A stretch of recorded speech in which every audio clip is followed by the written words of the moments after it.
সম্মানিত জুমা জামাতের উপস্থিতি, সর্বাগ্রে সেই মহান রব্বুল আলামিনের শুকরিয়া আদায় করি, যাঁর অশেষ অনুগ্রহে সুস্থ শরীরে জুমার সালাতের জন্য মসজিদে উপস্থিত হওয়ার সুযোগ পেয়েছি। তাই সকলে বলি আলহামদুলিল্লাহ। অতঃপর দরুদ ও সালাম বর্ষিত হোক সর্বকালের সর্বশ্রেষ্ঠ মহামানব সৈয়দুল মুরসালিন খাতামুন নবীন রহমাতুল লিল আলামিন নবী মুহাম্মদুর রাসূলুল্লাহ সাল্লাল্লাহু আলাইহি ওয়াসাল্লাম।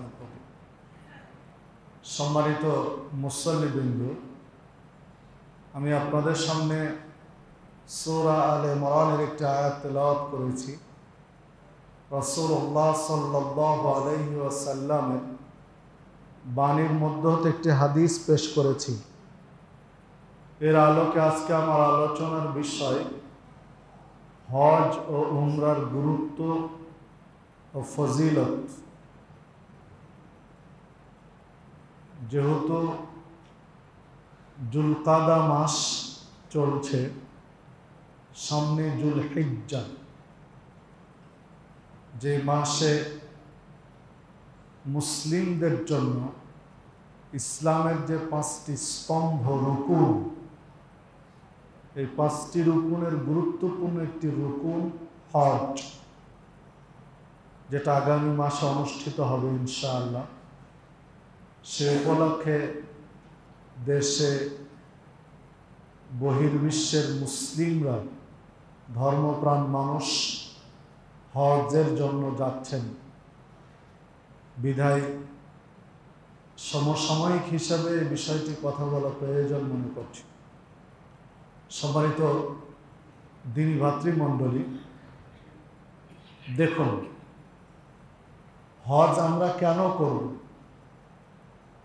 কেন হজ করা দরকার? ইসলাম যে 5টি রুকুনের উপরে নির্ভরশীল, দণ্ডায়মান,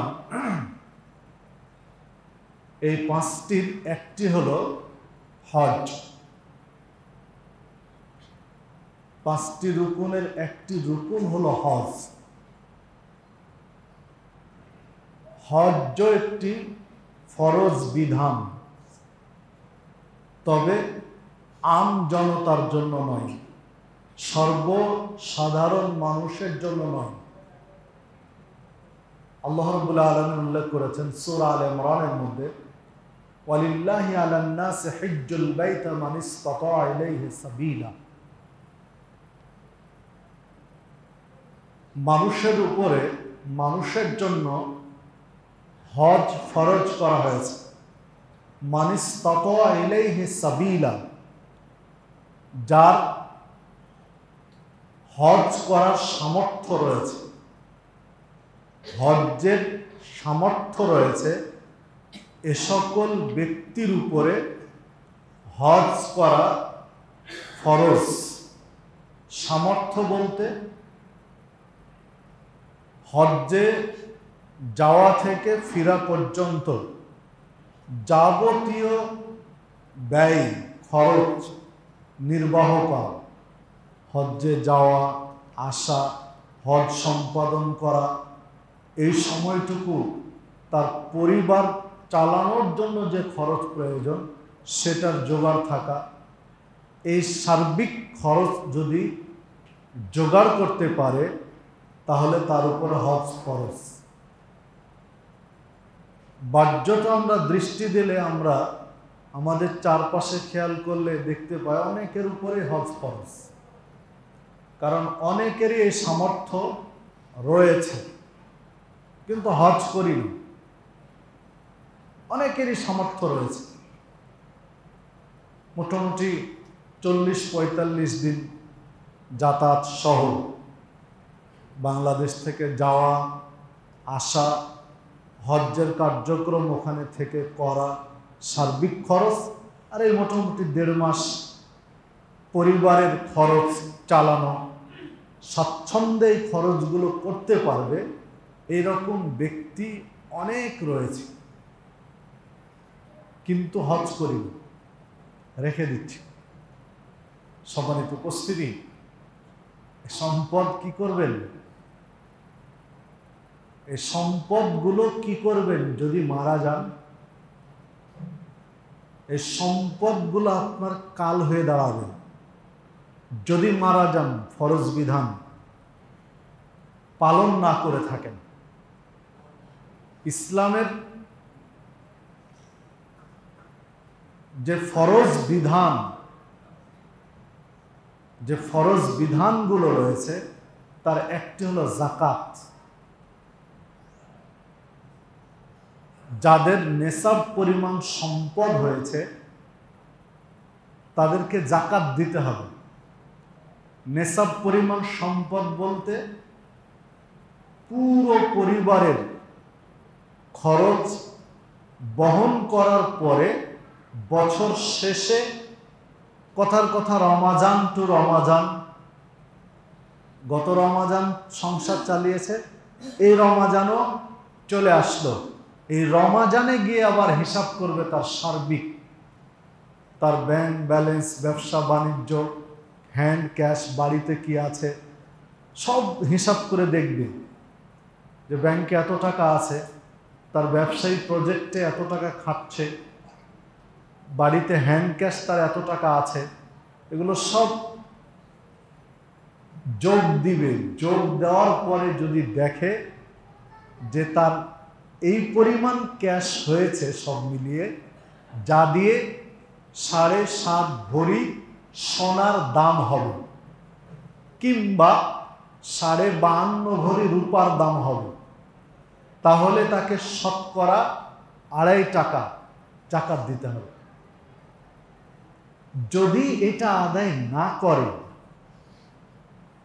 যাকাতের নেসাব পরিমাণ সম্পদ হয়েছে অথচ যাকাত দিল না, ফল কি হবে? অনেকগুলো ফলাফলের কথা বলা হয়েছে, তার মধ্যে একটা ফলাফল যেটা আমি বলার জন্য যাকাতের ভিতরে গিয়েছি, তার একটা ফলাফল হলো তার ওই সম্পদগুলোকে, ধরেন ব্যাংকে টাকা আছে যাকাত দেয়নি, বাড়িতে হ্যান্ড ক্যাশ আছে যাকাত দেয়নি, স্বর্ণালঙ্কার আছে বাড়িতে, কোনো মহিলার কাছে 8 ভরি, 7.5 ভরি, 9 ভরি, 10 ভরি স্বর্ণালঙ্কার আছে, যাকাত দেয়নি। হতে পারে কোনো ব্যবসায়ী পণ্য রয়েছে, 7.5 ভরি সোনা কিনতে যত টাকা লাগে সেই পরিমাণ টাকার সম্পদ আছে দোকানে, মানে ব্যবসায়ী পণ্য আছে সেই পরিমাণ, অথবা 52.5 ভরি রূপা কিনতে যে টাকা লাগে সমপরিমাণ টাকার পণ্য দোকানে আছে অথচ যাকাত দেয়নি। তাহলে এই পণ্যগুলোকে, মানে যার যা আছে যাকাতের নেসাবে গিয়েছে অথচ যাকাত দেয়নি, এইগুলোকে আল্লাহ রাব্বুল আলামিন একটা বিষাক্ত সাপের আকৃতি দিবেন। টাকা, স্বর্ণালঙ্কার, ব্যবসায়ী পণ্য, যাদের গরু রয়েছে যাকাতের নেসাব পরিমাণ গরু, যাদের উট রয়েছে যাকাতের নেসাব পরিমাণ উট, যাদের ছাগল রয়েছে যাকাতের নেসাব পরিমাণ তাদের ছাগল। যেমন কারো কাছে যদি 40টি ছাগল থাকে তাহলে একটি যাকাত দিতে হয়, কারো কাছে 5টি উট থাকলে তখন যাকাতের নেসাব হয়, কারো কাছে 20টি গরু হলে তখন যাকাতের নেসাব হয়। তো এই যে নেসাব পরিমাণ সম্পদ অথচ যাকাত দেয়নি, তো এই গরু, উট, ছাগল এইগুলোকে তখন শিং দেওয়া হবে, 2টি ধারালো ধারালো শিং, এই শিং দিয়ে গুতাবে ওই মালিককে। আর সোনা, রূপা, স্বর্ণালঙ্কার, রৌপ্য অলঙ্কার, টাকা পয়সা, ব্যবসায়ী পণ্য, এগুলো সাপের আকৃতি দিয়ে বিষাক্ত সাপ গলায় পেঁচিয়ে দেওয়া হবে। এইবার এই সাপ, বিষাক্ত সাপ বারবার দংশন করবে আর বলবে, আমি তোমার ওই সম্পদ, যে সম্পদের নেশাব হয়েছিল তুমি জাকাত দেওনি। মানে সম্পদ দিয়ে খুঁচিয়ে দংশন করিয়ে মালিককে, সম্পদের মালিককে লজ্জা দেওয়া হবে বিচারের মাঠে, যতদিন বিচার চলতে থাকবে। এরপরে যেটা ফায়সালা সেটা তো হবেই, বিচারের পরে যেটা ফায়সালা সেটা তো পাবেই সে শাস্তি, কিন্তু বিচারের মাঠে সারা পৃথিবীর মানুষের সামনে তাকে এই লজ্জাকর পরিস্থিতির শিকার হতে হবে। সম্মানিত উপস্থিতি, তো পিছনে যাওয়ার উদ্দেশ্য হলো যে আপনার সম্পদ হয়েছে ইসলামের একটি রুকুন, ফরজ, হজ করার, অথচ আপনি হজ করলেন না। তাহলে আপনি মনে করছেন আপনার সম্পদ দিয়ে আপনাকে লজ্জা দেওয়া হবে না? অবশ্যই, কারণ ওটা একটা রুকুন, এটা একটা রুকুন, ওটা একটা ফরজ, এটা একটা ফরজ। মানে সম্পদ আপনার কাল হয়ে দাঁড়াবে। যে সম্পদ কুক্ষিগত করে রেখে দিচ্ছি, সম্পদ আছে অথচ হজ করছি না, সম্পদের মায়ায় খরচ হয়ে যাবে কত, 7.5 লাখ টাকা, 7 লক্ষ টাকা, 8 লক্ষ টাকা, 9 লক্ষ টাকা খরচ হয়ে যাবে, থাক রেখে দিলাম। তো এই সম্পদ যে আপনার বিপদের কারণ হবে বিচারের মাঠে, কারণ আপনার হিসাব, আপনার হজ খরচ হয়েছে অত হজ করিনি, কি জবাব দিবেন? সম্মানিত উপস্থিতি, রাসূলুল্লাহ সাল্লাল্লাহু আলাইহি ওয়াসাল্লাম বলছেন, সহিহ মুসলিমের মধ্যে একটি হাদিস বর্ণিত হয়েছে, ইয়া আইয়ুহান নাস, হে পৃথিবীর মানুষ, কদ ফুরিদা লাকুমুল হজ, তোমাদের উপরে হজ ফরজ করা হয়েছে, ফাহুজ্জু, বিদায় তোমরা হজ করো। তোমাদের উপরে হজ্জের বিধান ফরজ করা হয়েছে, বিদায় হজ করো। তখন একজন সাহাবী আল্লাহ রাসূল সাল্লাল্লাহু আলাইহি ওয়াসাল্লামকে বলছেন যে, আল্লাহ রাসূল সাল্লাল্লাহু আলাইহি ওয়াসাল্লাম, এটা কি প্রত্যেক বছর করতে হবে? মানে যাদের সম্পদ রয়েছে তাদেরকে কি প্রত্যেক বছরই হজ করতে হবে? আল্লাহ রাসূল সাল্লাল্লাহু আলাইহি ওয়াসাল্লাম চুপ করে আছেন। উনি 3 বার প্রশ্নটা করলেন যে, আল্লাহ রাসূল সাল্লাল্লাহু আলাইহি ওয়াসাল্লাম, যাদের সম্পদ আছে তাদের হজ ফরজ কি প্রত্যেক বছর? তাদের হজ ফরজ কি প্রত্যেক বছর? এটা কি প্রত্যেক বছর করা লাগবে? 3 বার বললেন, অথচ আল্লাহ রাসূল সাল্লাল্লাহু আলাইহি ওয়াসাল্লাম চুপ থাকলেন। শেষে বলছেন যে, দেখো, আমি যদি হ্যাঁ বলে দিতাম তাহলে তোমাদের জন্য এটা কঠিন হয়ে যেত। আমি যদি বলতাম হ্যাঁ, তাহলে যাদের সম্পদ আছে প্রত্যেক বছরে হজ করা লাগবে। ওই জন্য আমি চুপ ছিলাম, যেন তোমাদের উপরে কঠিন না হয়। যে হাদিস সহিহ মুসলিমে, তাহলে বোঝা গেল যে প্রত্যেক বছর হজ ফরজ নয়, জীবনে একবার ফরজ। তবে যাদের সম্পদ রয়েছে তারা চাইলে আল্লাহর কৃতজ্ঞতা প্রকাশ করার জন্য একাধিকবার করতে পারবে। ফরজ আদায় হবে একবার, আর বাকিগুলো নফল হবে। যাদের সাধ্য রয়েছে তারা চাইলে একাধিকবার যেতে পারবে। কারণ অন্য একটা হাদিসে রয়েছে, যদিও ওটা অন্য প্রসঙ্গ, আল্লাহ রাসূল সাল্লাল্লাহু আলাইহি ওয়াসাল্লাম বলেছেন যে, আল্লাহ যাকে সম্পদ দিয়েছেন, আল্লাহ এই সম্পদের কৃতজ্ঞতা দেখতে চান। যে আমি তোমাকে অনুগ্রহ করে সম্পদ দিয়েছি, এই সম্পদ তুমি আমার রাস্তায় ব্যয় করছো কিনা এটা আমি দেখতে চাই। সম্মানিত উপস্থিতি, তাহলে যাদেরকে আল্লাহ সম্পদ দিয়েছেন তাদের সম্পদের ন্যায়সঙ্গত ব্যবহার, ইসলামের জন্য ব্যবহার, আল্লাহ এটা দেখতে চান। যিনি আপনাকে সম্পদের মালিক করেছেন তার পথে আপনি খরচ করবেন না তো কোথায় করবেন? তিনি তো আপনার উপর অনুগ্রহ করে দিয়েছেন। তিনি ইচ্ছা করলে একজন ব্যক্তিকে খুব দ্রুত ধনাঢ্য ব্যক্তিতে পরিণত করতে পারেন, আবার তিনি ইচ্ছা করলে খুব দ্রুত একজন ব্যক্তিকে পথে বসিয়ে দিতে পারেন। এটা একটু সচক্ষে দেখতে চাইলে নদী ভাঙ্গন এলাকাগুলোতে আপনি দেখতে পারেন, যাদের 2, 4, 10, 20 বিঘা সম্পদের মালিক 2 বছর 3 বছর আগে 3-4 বছরের ব্যবধানে গিয়ে দেখেন মাথা গুজানোর যে একটু ঠাঁই দরকার সেইটুকু নেই, সব নদী গর্ভে বিলীন হয়ে গেছে। পথের ভিখারি বহু মানুষকে পাবেন আমাদের দেশে, যাদের সম্পদ ছিল 2-4-20 বিঘা, তার পথের ভিখারি। এটা আল্লাহ পারেন। এর মধ্যে কি কল্যাণ রয়েছে আপনি আমি জানি না, এটা হতে পারে আপনার আমার জন্য শিক্ষা। সম্মানিত উপস্থিতি, তো যে কথা বলছিলাম যে আল্লাহ যে আপনার আমার উপর অনুগ্রহ করেছেন, দয়া করেছেন, অনুগ্রহ বা এই দয়া কিছু নমুনা আল্লাহ দেখতে চান, যে তোমাকে অনুগ্রহ করে আমি সম্পদ দিলাম, তো তুমি এর কি কৃতজ্ঞতা স্বীকার করলে, এটা কিন্তু আল্লাহ দেখতে চান। দান সাদাকার মাধ্যমে, আল্লাহর রাস্তায় খরচ করার মাধ্যমে এই অনুগ্রহের প্রকাশ আপনাকে আমাকে করতে হবে। সম্মানিত উপস্থিতি, তো দেখুন রাসূলুল্লাহ সাল্লাল্লাহু আলাইহি সাল্লাম হজ্জের বেশ কিছু ফজিলতের কথা বলেছেন। হজ, উমরা এবং হজ কেন্দ্রিক বিভিন্ন বিধিবিধানের সাথে যে আমলগুলো সম্পৃক্ত, যে নেকির খাতগুলো সম্পৃক্ত।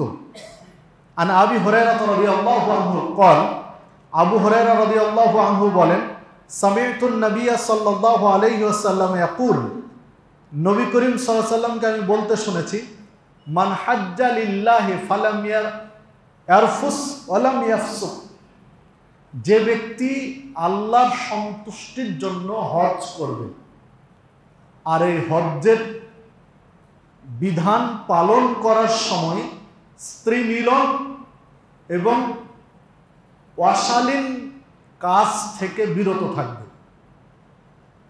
রজা কায়াউমি ওয়ালাদাতহু উম্মুহু, সে হজ করে ফিরবে এমন অবস্থায় যেন কেবলই তার মা তাকে জন্ম দিয়েছে।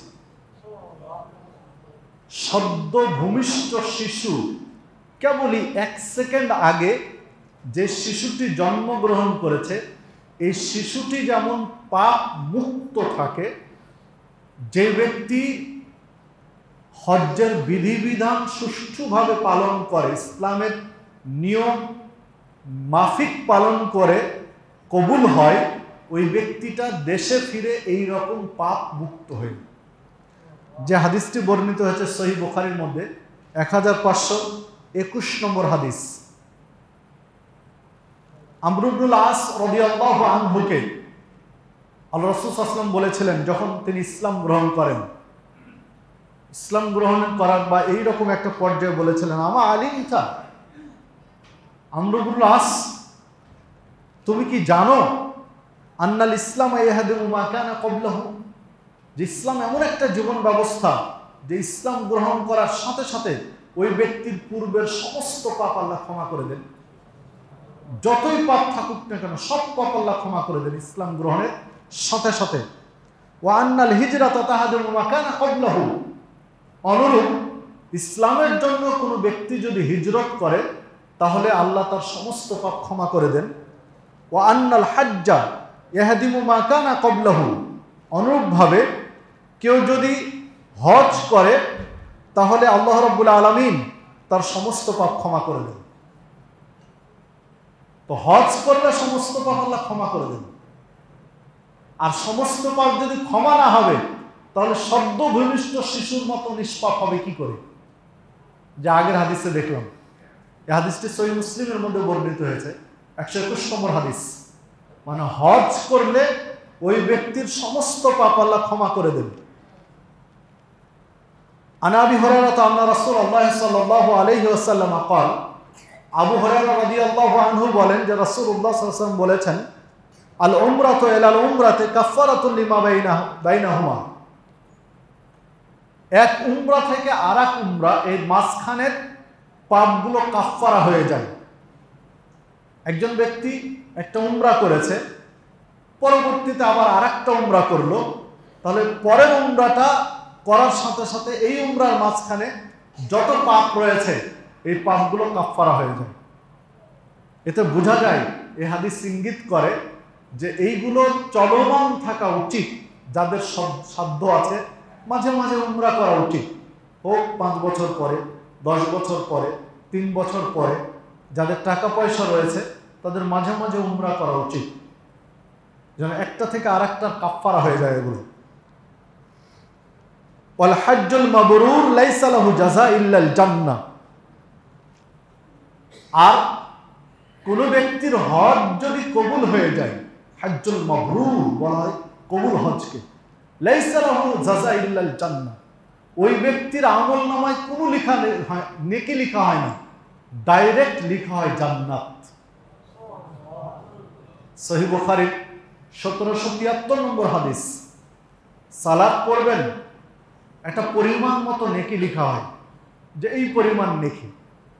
যাকাত দিবেন, একটা পরিমাণ মতো নেকি লেখা হয়, এত নেকি। সাদাকা করবেন, দান করবেন, একটা পরিমাণ মতো নেকি লেখা হয়, এত নেকি। তো প্রত্যেকটা ইবাদতের একটা পরিমাণ মতো নেকি লেখা হয়।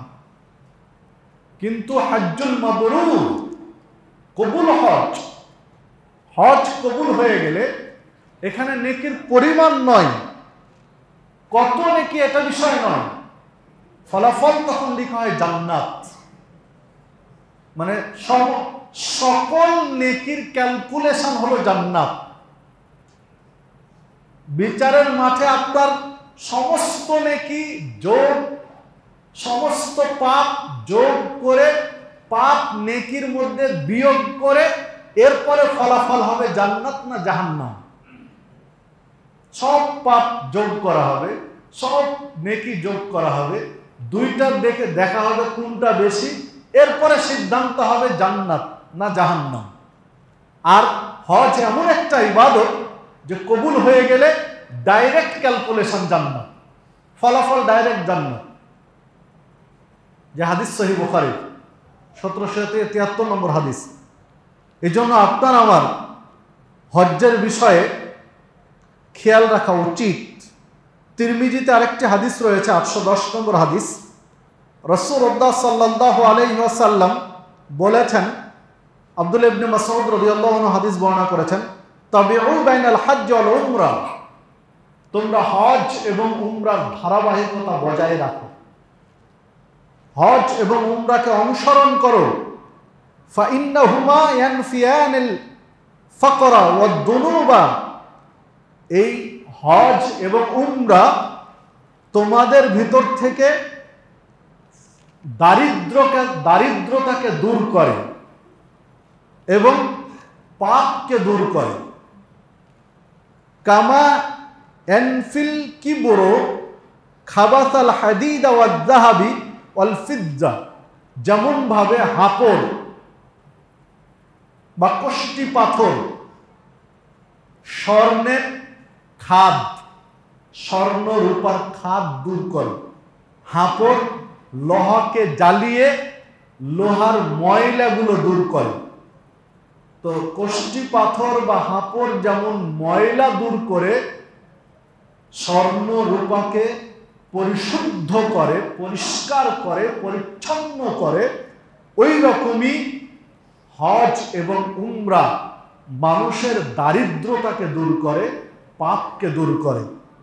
এরপরে বলছেন, ওয়ালাইসা লিল হাজ্জাতিল মাবরুর সাওয়াবুন ইল্লাল জান্নাহ, হজ কবুল হজের ফলাফল একটি, সেটি হলো জান্নাত। তিরমিজির 810 নম্বর হাদিস।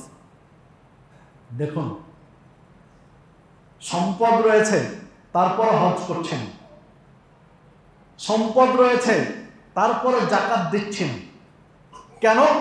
কমে যাবে। উমরা করতে গেলে 1.5 লাখ টাকা 2 লাখ টাকা খরচ হয়ে যাবে, 1.5-2 লাখ টাকা সম্পদ কমে যাবে। হজ করতে গেলে 7-8-9 লাখ টাকা খরচ হয়ে যাবে, মানে কমে যাবে। অথচ আল্লাহ রাসূল সাল্লাল্লাহু আলাইহি ওয়াসাল্লাম বলছেন, তিরমিজির হাদিস, সহিহ ইবনে খুজাইমাতে এসেছে, নাসাইতে এসেছে, যে হজ করলে, উমরা করলে দারিদ্রতা দূর হয়, পাপ দূর হয়। মানে দরিদ্র হয় না মানুষ। যে দারিদ্রতার ভয়ে, সম্পদ কমে যাওয়ার ভয়ে হজ উমরা করছি না, আল্লাহ রাসূল সাল্লাল্লাহু আলাইহি ওয়াসাল্লাম ওটাই বলছেন যে হজ উমরা করলে আল্লাহ সম্পদ আরো বাড়িয়ে দেন, বরকত দেন। বরকতের হিসাব তো আলাদা, ওটা আপনি আমি তো হিসাব করে মিলাতে পারবো না। আল্লাহ রাসূল সাল্লাল্লাহু আলাইহি ওয়াসাল্লাম অন্য একটি হাদিসের মধ্যে বলেছেন, মুসনাদ আহমদের মধ্যে হাদিসটি রয়েছে, ইবনে মাজার মধ্যেও রয়েছে যে তোমরা শত ব্যস্ততার মধ্যে আমার ইবাদতের জন্য একটু সময় ব্যয় করো। এই ইবনে আদম তাফাররাগ লিইবাদাতি আমলা সাদরাকা গিনান ওয়া সুদ্দু ফাকরাক, হে আদম সন্তান, তোমরা একটু সময় ব্যয় করো আমার ইবাদতের জন্য, তাহলে আমি তোমাদের অন্তরটা ধনী করে দেব, তোমাদের খরচের রাস্তা আমি কমিয়ে দেব, দারিদ্রতার রাস্তা আমি সংকীর্ণ করে দেব, ধনী হওয়ার রাস্তা প্রশস্ত করে দেব, যদি আমার রাস্তায় আমার জন্য সময় ব্যয় করো ইবাদতে। ওয়াইল্লা তাফআল, আর যদি এটা না করো, আমার ইবাদতে যদি সময় ব্যয় না করো, মালা তয়াদাকা শুগলান, তোমার দুই হাত ভর্তি করে ব্যস্ততা দেব, ওয়ালাম আসুদ্দ ফাকরা, এবং তোমার খরচের রাস্তা খুলে দেব। ইনকাম করবে কিন্তু খরচ এতটাই বাড়িয়ে দেব যে তুমি কুলাতে পারবে না, যা ইনকাম করো খরচ তার থেকে বেশি হবে। বাস্তবতাই দেখুন, যারা হজ করেছেন, যারা উমরা করেছেন, একটু ঠান্ডা মাথায় চিন্তা করে দেখুন তো, আপনি হজ উমরায় যাওয়ার পর আগে যে অবস্থানে ছিলেন তার চেয়ে আলহামদুলিল্লাহ আপনাকে আল্লাহ এখন ভালো রেখেছেন, তার চেয়ে আপনার অবস্থা খারাপ হয়নি, তার থেকে ভালো রয়েছে সব দিক দিয়ে, মান সম্মান মর্যাদা এবং বাস্তব অর্থ সম্পদের দিক দিয়েও দেখেন আল্লাহ আপনাকে ভালো রেখেছেন। ইল্লা মাশাআল্লাহ দু একটা ব্যতিক্রম হতে পারে, পরীক্ষা হতে পারে দু একটা। সম্মানিত উপস্থিতি, দেখুন আল্লাহ রাসূল সাল্লাল্লাহু আলাইহি সাল্লামকে জিজ্ঞাসা করা হলো আইয়ুল আমালে আফদাল, সবচেয়ে ভালো আমল কি? ফাকাল, তিনি বললেন ঈমানু বিল্লাহি ওয়া রাসূলিহি, সবচেয়ে ভালো আমল হলো আল্লাহ এবং তার রাসূলের প্রতি ঈমান। কিলা সুম্মা মাযা, বলা হলো এরপরে কি? ক্বালা আল জিহাদু ফি সাবিলিল্লাহ, আল্লাহর রাস্তায় জিহাদ করা। কিলা সুম্মা মাযা, আবার জিজ্ঞাসা করা হলো এরপরে কি? ক্বালা হাজ্জুল মাবরুর, হাজ্জুল মাবরুরুন, কবুল হজ আল্লাহর কাছে সবচেয়ে প্রিয় আমল, 3 নম্বর প্রিয় আমল। সহিহ বুখারীতে হাদিসটি রয়েছে, 26 নম্বর হাদিস সহিহ বুখারী। তবে রমাজানে যদি উমরা হয় তার স্পেশালিটি রয়েছে। ইবনে আব্বাস রাদিয়াল্লাহু আনহু বলেন, রাসূলুল্লাহ সাল্লাল্লাহু আলাইহি ওয়াসাল্লাম বলেছেন, ইন্না উমরাতান ফি রমাদান তাআদুল হাজ্জাতান, রমাজানে যদি কেউ উমরা করে তাহলে সে যেন হজ্জের সমপরিমাণ নেকি পেল। যে হাদিস বর্ণিত হয়েছে সহিহ বুখারীতে 1782 নম্বর হাদিস, সহিহ বুখারীর 1863 নম্বর হাদিসে বলা হয়েছে, ফাইন উমরাতান ফি রমাদান তাকদি হাজ্জাতান ওয়াই, রমাজানে যদি কেউ উমরা করে সে যেন আমার সাথে হজ করলো। রমাজান উমরা করলে নবীর সাথে হজ করার নেকি পাওয়া যায়। তো রমাজান উমরা করতে পারেন যাদের সাধ্য বা সুযোগ রয়েছে। সম্মানিত উপস্থিতি, দেখুন হজ এবং উমরার সাথে সংশ্লিষ্ট আরো কিছু আমল যেগুলোতে আল্লাহ অনেক নেকি দিয়ে থাকেন। আন জাবিরিন আন্না রাসূলুল্লাহ সাল্লাল্লাহু আলাইহি ওয়াসাল্লাম قال, জাবির রাদিয়াল্লাহু আনহু বলেন রাসূলুল্লাহ সাল্লাল্লাহু আলাইহি ওয়াসাল্লাম থেকে, সালাতুন ফি মসজিদি আফদালু মিন আলফি সালাতিন ফিমা সিওয়াহু ইল্লা মসজিদুল হারাম, যে আমার মসজিদে সালাত আদায় করা, মানে মসজিদে নববীতে সালাত আদায় করা, কাবা ব্যতীত অন্যান্য মসজিদের তুলনায় 1000 গুণ নেকি বেশি পাওয়া যায়। মানে হারাম কাবা ব্যতীত অন্য মসজিদে, সাধারণ অন্য কোনো মসজিদে 1000 রাকাত সালাত আদায় করলে যে নেকি হবে, মসজিদে নববীতে 1 রাকাত সালাত আদায় করলে সমপরিমাণ নেকি হবে। এইটা তো হজ উমরা গেলেই সম্ভব। হ্যাঁ, ট্যুরে গেলেও সম্ভব, যদি যেতে পারি তো সেখানে তো যেতে হবে। তো হজ উমরা যারা করতে যান সাধারণত মসজিদে নববীতে সালাত আদায়ের সুযোগ পান, তো এই নেকিটা পাওয়া সম্ভব সেখানে। আর এরপরে বললেন ওয়াসসালাতু ফি মসজিদিল হারাম, আর মসজিদে হারামে কাবায় সালাত আদায় করা আফদালু মিন মিয়াতি আলফি সালাতিন ফিমা সিওয়া, অন্য মসজিদে সালাতের চেয়ে 1,00,000 গুণ নেকি বেশি। অন্য মসজিদে 2 রাকাত সালাত আদায় করলে যে নেকি পাওয়া যাবে, কাবা ঘরে 2 রাকাত সালাত আদায় করলে তার চেয়ে 1,00,000 গুণ বেশি নেকি পাওয়া যাবে। যে হাদিস ইবনে মাজাতে বর্ণিত হয়েছে, 1406 নম্বর হাদিস। সম্মানিত উপস্থিতি, তাহলে হজ উমরার পাশাপাশি দুই হারামে কাবা এবং মসজিদে নববীতে সালাত আদায় করার বদৌলতে এই নেকিগুলো পাওয়া যায়। দেখুন আল্লাহ রাব্বুল আলামিন বলেছেন কাবা ঘরকে তওয়াফকারীর জন্য উন্মুক্ত রাখতে দিনে রাতে 24 ঘন্টায় যে কোনো সময় আপনি কাবা ঘরে তওয়াফ করতে পারেন। সালাতের সময় ব্যতীত 24 ঘন্টায় কিন্তু মানুষ তওয়াফ করে। আল্লাহ রাসূল সাল্লাল্লাহু আলাইহি ওয়াসাল্লাম বলছেন মান তাওয়াফা বিল বাইতি ওয়া সাল্লা রাকাতাইন, কোন ব্যক্তি যদি একটা তওয়াফ করে দিয়ে 2 রাকাত সালাত আদায় করে, কানা কা ইতকে রাকাবাতিন, তাহলে সে যেন একটা গোলাম আজাদ করলো। ইবনে মাজার 2956 নম্বর হাদিস।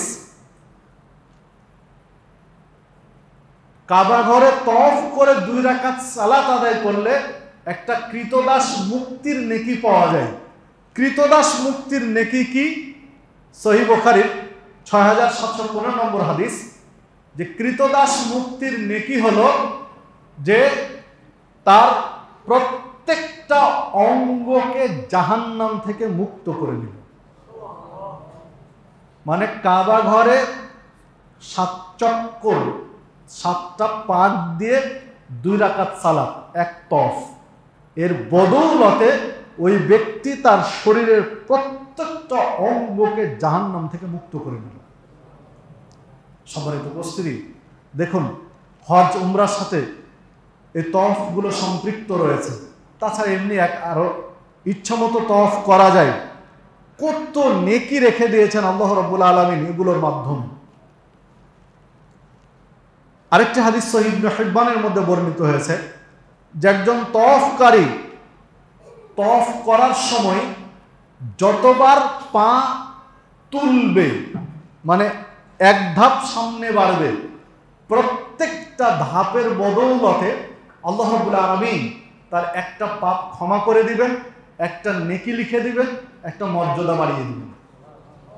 তাহলে হিসাব করেন তো কতবার ধাপ ফেলে, কত ধাপ দিতে হয়। তাহলে এইগুলোর বিনিময়ে আল্লাহ কত নেকি রেখে দিয়েছেন। সম্মানিত উপস্থিতি, এই জন্য আল্লাহ রাসূল সাল্লাল্লাহু আলাইহি সাল্লাম বলেছেন যে তোমরা তওয়াফকারী এবং সালাত আদায়কারী এদের জন্য মসজিদে হারামকে উন্মুক্ত রেখে দিও। মানে 24 ঘন্টায় যে কোনো সময় যে কোনো অবস্থাতে একটা মানুষ তওয়াফ করতে পারে। যেমন এই মসজিদে সালাতের জন্য কিছু নিষিদ্ধ অক্ত আছে, যে অক্তগুলোতে কোনো নফল সালাত পড়া যাবে না। কিন্তু কাবা ঘরে কোনো নিষিদ্ধ অক্ত নেই, সবসময় পড়া যাবে, সবসময় নফল সালাত আদায় করা যাবে। এখানে কোনো নিষিদ্ধ অক্ত নেই, যে কোনো মুহূর্তে করতে পারে। এরপরে দেখুন রুকনে ইয়ামানি এবং হাজর আসওয়াদ। হাজর আসওয়াদের যে কোণ পাথর এবং হাজর আসওয়াদের আগের কোণ রুকনে ইয়ামানি, এই 2 কোণ কেউ যদি স্পর্শ করতে পারে তাহলে আল্লাহ রাসূল সাল্লাল্লাহু আলাইহি সাল্লাম বলছেন যে তার যত পাপ রয়েছে সমস্ত পাপ ঝরে যাবে। তওয়াফ করার সময় এই 2টা কোণ যদি কেউ স্পর্শ করে তার সমস্ত পাপ আল্লাহ ঝরিয়ে দিবেন। আর এক হাদিসে বলেছেন সমস্ত পাপের কাফফারা হয়ে যাবে, যেটা নাসাই এবং তিরমিজির মধ্যে বর্ণিত হয়েছে। এরপরে দেখুন রাসূলুল্লাহ সাল্লাল্লাহু আলাইহি সাল্লাম আরেকটি হাদিসে বলেছেন, যে হাদিসটি তিরমিজিতে রয়েছে 9061 নম্বর হাদিস, যে বিচারের মাঠে হাজর আসওয়াদকে আল্লাহ রাব্বুল আলামিন 2টা চোখ দিবেন এবং তার একটা জিহ্বা দিবেন হাজর আসওয়াদের মধ্যে। সেই দিন বিচারের মাঠে কোটি কোটি মানুষের মাঝ থেকে হাজর আসওয়াদ খুঁজে খুঁজে বের করে নিবে যে আল্লাহ এই লোকটা আমাকে চুমু দিয়েছে, এই লোকটা আমাকে চুমু দিয়েছে। মানে জিহ্বা দিবেন কথা বলার জন্য, চোখ দিবেন দেখার জন্য। বিচারের মাঠে খুঁজে খুঁজে বের করে নিবে হাজর আসওয়াদ যারা হজ্জে মাবরুর, যাদের হজ কবুল হয়েছে তাদেরকে, যে আল্লাহ এই লোকগুলো আমাকে চুমু দিয়েছে, আল্লাহ তুমি এদেরকে জান্নাত দাও। সম্মানিত উপস্থিতি, অপর আরেকটি হাদিসে রয়েছে, যে হাদিস তিরমিজির মধ্যে 788 নম্বর হাদিস, আল্লাহ রাসূল সাল্লাল্লাহু আলাইহি ওয়াসাল্লাম বলছেন, হাজরা আসওয়াদ যখন সর্বপ্রথম আল্লাহ রাব্বুল আলামিন হাজরা আসওয়াদকে পাঠান, এটা জান্নাতি একটা পাথর, ইব্রাহিম এবং ইসমাইল আলাইহিস সালামের সময় পাঠিয়েছিলেন, তখন এটি ছিল দুধের চেয়েও ধবধবে সাদা। কিন্তু পাপী মানুষ একে চুমু দেয়, এই পাপ শোষণ করে নেয়। পাপী মানুষদের চুমুতে ওই পাপ শোষণ করে নিয়ে ওই ব্যক্তিকে পাপ মুক্ত করা হয়। এই পাপ শোষণ করে করে এই দুধের চেয়েও সাদা পাথরটি কুচকুচে কালো হয়ে গেছে, যা হাদিস তিরমিজির মধ্যে বর্ণিত হয়েছে। সম্মানিত উপস্থিতি, অনুরূপে দেখুন, এর সাথে সংশ্লিষ্ট হজ উমরার সাথে জমজমের পানি, আল্লাহ রাসূল সাল্লাল্লাহু আলাইহি ওয়াসাল্লাম বলছেন, খায়রু মাইন আলা ওয়াজহিল আরদ, এই জমিনে যত পানি রয়েছে তার মধ্যে সবচেয়ে উত্তম পানি হলো মাও জামজাম, জমজমের পানি। ফিহা তুআমুন মিনাত তু'মে ওয়া শিফাউন মিনাস সুকমে, এটা খাদ্য গুণ সমৃদ্ধ এবং রোগের প্রতিষেধক। খাদ্যের যতগুলো গুণ প্রয়োজন মানুষের দেহের জন্য, সব গুণ এই পানির মধ্যে রয়েছে। ঠিক রোগের জন্য প্রতিষেধক রয়েছে এই জমজমের পানিতে। একজন মানুষ যদি বছরের পর বছর শুধু জমজমের পানি খেয়ে থাকে, তাহলে তার শরীরে কোনো প্রোটিনের অভাব পড়বে না। মানে এই গুণ সমৃদ্ধ পানি হলো জমজমের পানি, যা সাহাবীদের জীবন ইতিহাসে রয়েছে। মাসের পর মাস তারা পানি খেয়ে থেকে গেছেন, অন্য কোনো খাবার খাননি। শেষে একজন সাহাবী বলছেন যে পানি, শুধু পানি খেয়েছেন মাস ধরে। চামড়া দেখে আল্লাহ সাল্লাল্লাহু আলাইহি ওয়াসাল্লামকে বলছেন যে আল্লাহ সাল্লাল্লাহু আলাইহি ওয়াসাল্লাম, আমার পেটে চর্বি জমে গেছে। জমজমের পানি পান করে করে পেটে চর্বি জমে গেছে, অন্য কোনো খাবার খান না, যেটা স্পষ্ট হাদিস রয়েছে। সম্মানিত উপস্থিতি, মানে খাদ্যের উপাদানগুলো জমজমের পানিতে রয়েছে, ঠিক রোগের প্রতিষেধকও রয়েছে। যে হাদিসটি বর্ণিত হয়েছে ইবনে মাজার মধ্যে। আরেকটি হাদিস সিলসিলা সহিহার মধ্যে রয়েছে, মাও জামজাম লিমা শুরিবা লাহু, জমজমের পানি যে যে উদ্দেশ্য নিয়ে পান করবেন আল্লাহ সেটা কবুল করে নেবেন। যে উদ্দেশ্য নিয়ে, যে সমস্যা বিপদ মুক্তির আশা নিয়ে জমজমের পানি আল্লাহ যে পান করবে, আল্লাহ তার ওই জমজমের পানির বদৌলতে তার ওই সমস্যাটা দূর করে দিবেন। দেখুন, হজ্জের সাথে সম্পৃক্ত আরাফার মাঠ, আরাফার মাঠে যখন হাজিরা উপস্থিত হয়, তখন আল্লাহ রাব্বুল আলামিন ফেরেশতাদেরকে বলেন, উনদুরু ইলা আবদি, আমার এই বান্দাদেরকে দিকে দেখো, আমি তাদেরকে ডেকেছিলাম, তারা এখানে এসেছে, ডেকেছিলাম, তারা এসেছে।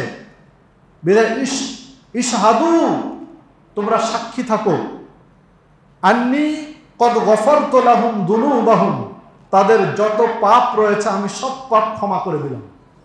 যদিও তাদের পাপ সমুদ্রের ফেনা পরিমাণ অথবা সমুদ্রের বালিকণা পরিমাণ হয়, তবু আমি পাপগুলো ক্ষমা করে দিলাম। মানে আরাফার মাঠে, তাছাড়াও হাদিসে বলা হয়েছে যে যত দোয়া বলা হয়, খয়রুদ দুআয়ে দুআইন ইয়াউমে আরাফা, যত দোয়া করা হয় তার মধ্যে শ্রেষ্ঠতম দোয়া কবুলের জায়গা হলো আরাফার মাঠ। আরাফার দিন যত মানুষকে আল্লাহ রাব্বুল আলামিন জাহান্নাম থেকে মুক্ত করে থাকেন, অন্য কোনো দিন এত মানুষকে আল্লাহ মুক্ত করে থাকেন না। সবচেয়ে বেশি মুক্ত করে থাকেন আল্লাহ রাব্বুল আলামিন আরাফার দিন।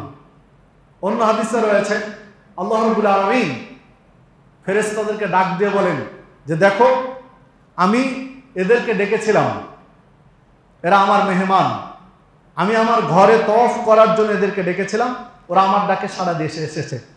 বিধায় তোমরা শুনো ওরা কি চাচ্ছে, কে কি চাচ্ছে তোমরা দেখো, আমি তাকে তাই দিয়ে দেব। আরাফার মাঠে পড়ন্ত বিকেল আল্লাহ রাব্বুল আলামিন এই কথাগুলো বলেন ফেরেশতাদের মাঝে। সম্মানিত উপস্থিতি, এত নেকি বা এত ফজিলত সমৃদ্ধ একটি ইবাদতের নাম হলো হজ এবং উমরা। সম্মানিত উপস্থিতি, যাদের সাধ্য রয়েছে তারা চেষ্টা করবেন হজ উমরা করে যাওয়ার জন্য। মৃত বাবা মা বা আপনার প্রিয়জন, মৃত ব্যক্তি, তাদের যে সকল বা উপায়ে তাদের উপকার করা যায়, তার মধ্যে এইটা একটা। তাদের যদি হজ উমরা করা না থাকে, তাহলে তাদের পক্ষ থেকে নিজে বা অন্য কাউকে দিয়ে করিয়ে তাদের কবরে নেকি পৌঁছাতে পারেন, বা এমনি নফল উমরা মৃত ব্যক্তির নামে করে এর মাধ্যমে তার কবরে আপনি নেকি পৌঁছাতে পারেন। সম্মানিত উপস্থিতি, খেয়াল রাখবেন প্রত্যেকেই যে যাদের সাধ্য রয়েছে, বেঁচে থাকতে, সুস্থ থাকতে, শরীরের শক্তি থাকতেই ইবাদতগুলো সম্পূর্ণ করার চেষ্টা করবেন। কারণ হজ উমরা শক্তি সামর্থ্যবান ব্যক্তিদের জন্য পালন করা সহজ। এমন কিছু পর্যায় রয়েছে যেগুলোতে শরীরের শক্তি সামর্থ্য লাগে। আমরা বাংলাদেশের মানুষ সাধারণত বুড়া হয়ে হজ করতে যাই, অনেক সময় এগুলো সম্ভবই হয় না। বেশি বয়স হয়ে গেলে হাজর আসওয়াদ চুমু দেবে, এটা কল্পনার বাহিরে। শরীরের শক্তি না থাকলে হাজর আসওয়াদ চুমু দিতে পারবেন না, ওই ইশারা করতে হবে। এটা তো লাস্ট উপায়, ইশারা করা। কিন্তু চুমু দিতে হলে আপনার শরীরের শক্তি সামর্থ্য লাগবে। সম্মানিত উপস্থিতি, আসুন আমরা ইসলামের এই 5টি রুকুনের গুরুত্বপূর্ণ একটি রুকুন হজ এবং উমরা যাদের সাধ্য রয়েছে পালন করার চেষ্টা করবো। আল্লাহ রাব্বুল আলামিন আমাদের সেই তৌফিক দান করুন। যারা হজ উমরা করছেন বা করতে গিয়েছেন, যাচ্ছেন বা যাবেন, আল্লাহ রাব্বুল আলামিন তাদের হজ উমরাগুলো কবুল করুন। আল্লাহ রাব্বুল আলামিনের কাছে প্রার্থনা জানাই যে আল্লাহ, আরাফার মাঠে তারা দোয়া করবে, তাদেরকে তুমি ক্ষমা করে দিবে। তা আমরা যারা যেতে পারিনি, আমরা বিভিন্ন দেশের প্রান্তে রয়েছি, আল্লাহ তুমি আমাদেরকেও তাদের এই দোয়ার মধ্যে শামিল করে দিও, আমাদেরকেও মাহরুম করিও না। আল্লাহ রাব্বুল আলামিন আমাদের সকলকে কোরআন এবং সুন্নাহর আলোকে জীবন যাপন করার তৌফিক দান করো। আপনাদের জ্ঞাতার্থে ছোট্ট আর একটি বিষয় বলে রাখি যে আমরা অনেকে আসছি অনেক পরে, লেটে আসছি। এটা জুমার দিনের যে বৈশিষ্ট্য, আদব, এর খেলাফ। জুমার দিনের শিষ্টাচার বহির্ভূত। আপনার কি এমন জরুরাত আছে যে আপনি আধা ঘন্টা পরে বা 20 মিনিট পরে আসলেন? কি এমন করলেন? এটা আমাকে বুঝাতে হবে না, এই মসজিদ কমিটিকে বুঝাতে হবে না।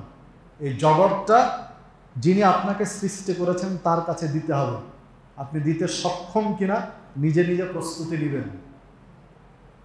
যে জুমার দিনে আল্লাহ সালাত কমিয়ে দিয়েছেন, 4 রাকাত সালাত জোহরের 2 রাকাতে নিয়ে এসেছেন জুমার দিনে। অবশ্যই খুতবার একটা গুরুত্ব রয়েছে। তো আপনি দেরি করে আসলেন 10 মিনিট, 15 মিনিট, 20 মিনিট, তো এইটা আল্লাহর কাছে আপনি জবাব দিতে পারবেন কিনা, এটার প্রস্তুতি আপনার কতটুকু আছে একটু হিসাব করবেন। চেষ্টা করবেন আগামী দিনে এগুলোর উন্নয়নের জন্য, আত্মিক উন্নয়নের জন্য। আল্লাহ রাব্বুল আলামিন আমাদের সকলকে বুঝার তৌফিক দান করুন, মেনে নেওয়ার মেজাজ দান করুন।